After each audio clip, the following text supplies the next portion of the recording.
سلام، درود بر همه دوستان عزیز، شبتون بخیر. اسم من اشکانه، نمیخوام وقتتون زیاد بگیرم.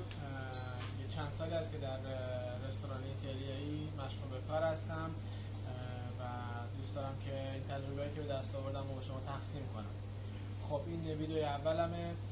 اونطوری گفتم که نمیخوام زیاد وقتتون رو بگیرم، سعی میکنم تمام ویدیوها به حالت زمانی کم باشه، 1 دقیقه 2 دقیقه 3 دقیقه، به صورت سریع، که اگه دوستانی که علاقه دارن تماشا کنن صورت گفتنی وقتشون گرفته نشه. خب امشب براتون میخوام یه پیش غذا درست کنم. یه پیش غذای ایتالیایی هست که خیلی سریع درست میشه، به صورت خام خورده میشه برای دوستانی که غذای خام دوست دارن. این غذا با تون درست میشه، تون تازه که وقتی خریداری میشه باید حتما رنگش قرمز رنگ باشه. 24 ساعت در یخچال در درجه منهای 18 درجه قرار بگیره تا یخ داده بشه کامل.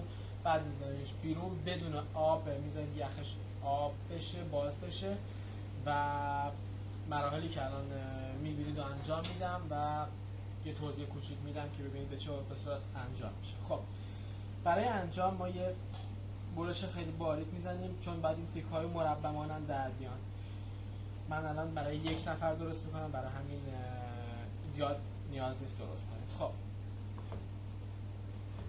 اینجا که میبینید سعی میکنید به حالت مساوی برش داده بشه. بعد همه کنار هم میذارید به این حالت که میبینید و به صورت مربع مانند، مربع‌های کوچیک به قول خودمون نخودی برش داده میشه به این حالت.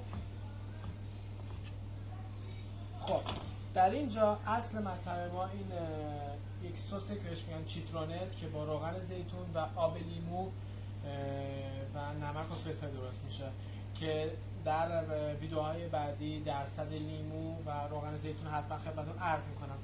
اما الان به صورت کامل میشه گفت که 1 استکان آب لیمو قشنگ 2 برابرش 2 استکان روغن زیتون نیاز داره و مزه این سس به خود انسان بستگی نداره. مزه زیاد حالت زننده ترشی داشته باشه، باید یه مزه ملایم و به صورت کرم مانند در بیاد، چون لیمو وقتی با روغن زیتون زده میشه اما نه با دست، با فولاتور با همزن برقی یا دستگاهی که حالا آب میوه باشون درست میکنن، آب شیر موز درست میکنن، با این دستگاه زده بشه به صورت کامل و درست در میاد.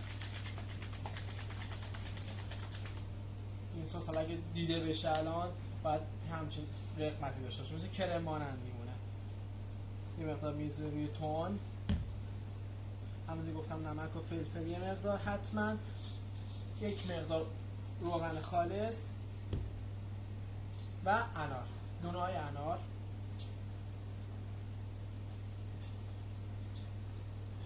با هم میزنید.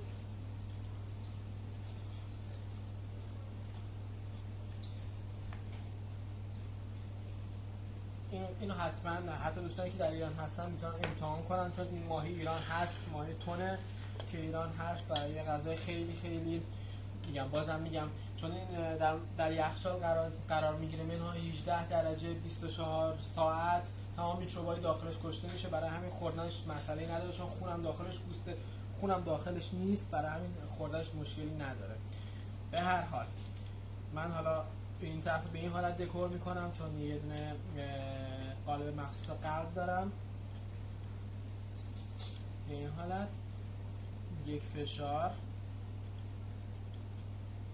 من دستکش نپوشیدم چون دستام قبل شستم، اما به خاطر کلا این کارا با دستکش انجام میشه. حالا شما این دفعه رو چشم گوشی کنید.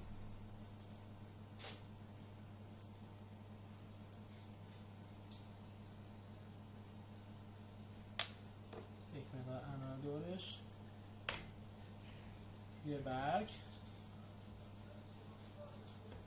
من یه سس مخصوص دارم که برای تزیین بشقابش استفاده میکنیم.